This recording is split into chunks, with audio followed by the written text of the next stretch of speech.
October 1944. Western Germany.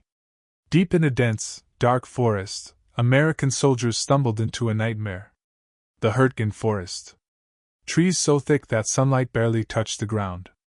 Mud so deep it swallowed boots, tanks, and trucks. And waiting in the shadows, German soldiers, dug in, hidden, and ready to strike. The forest was alive, and it was killing them. The Allies had a mission: capture the Ruhr River dams before the Germans could unleash devastating floods to stop their advance. Simple in theory, impossible in practice. The forest itself became a weapon. One officer later recalled, "We were fighting men, we were fighting trees, we were fighting mud, and we were losing all three." The battle began on September 19, 1944. American infantry divisions, the 1st, 4th, 8th, and 9th, pushed into a 24-kilometer-long, 6-kilometer-wide maze of death. Tanks got stuck in mud. Artillery missed targets hidden behind thick canopy. Soldiers had to navigate mines, booby traps, and constant sniper fire. Every step forward was a gamble with death lurking on all sides. The Germans knew the forest intimately. They had prepared bunkers, camouflaged artillery, and machine gun nests. Every ridge, every ravine, every twisted tree became a killing ground. Their goal was clear: slow the Allies, inflict maximum casualties, and buy time to defend the heart of Germany. And in that, they succeeded beyond expectation. American soldiers endured constant fire, mud, freezing rain, and frostbite. By the end of the first month, more than 15,000 Americans were killed, wounded, or missing. By February 1945, nearly 33,000 would become casualties. The Germans suffered around 28,000, but their defensive advantage meant they inflicted a higher rate of losses on the attackers. Men carried 50 pounds of gear while crawling through mud and rain, fighting in near-zero visibility, with no respite. Small villages like Schmidt became epicenters of hell. Weeks of fighting turned towns into ruins. Villages changed hands multiple times.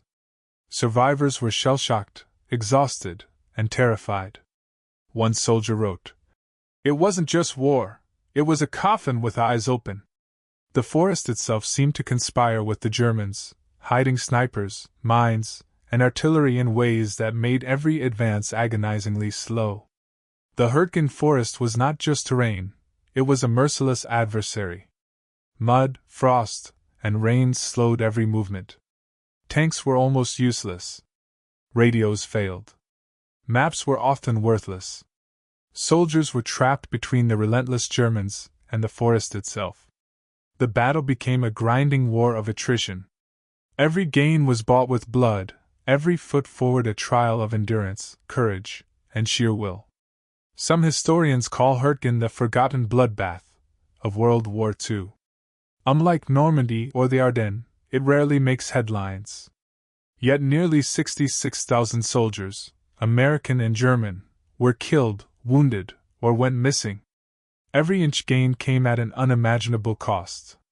The forest had claimed victory in pain, fear, and human suffering, even if the Allies eventually held parts of it. By February 1945, American forces had pushed through parts of the forest. But the Germans had achieved their tactical goal: delay, inflict massive casualties, and turn the forest into a nightmare. The Allies could advance, but divisions were exhausted, morale shattered, and soldiers scarred for life.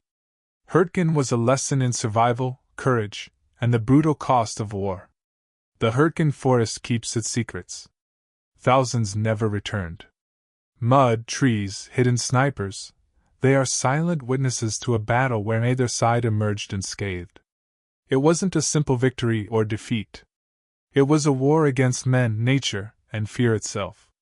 And for every foot gained, the forest demanded its price in blood.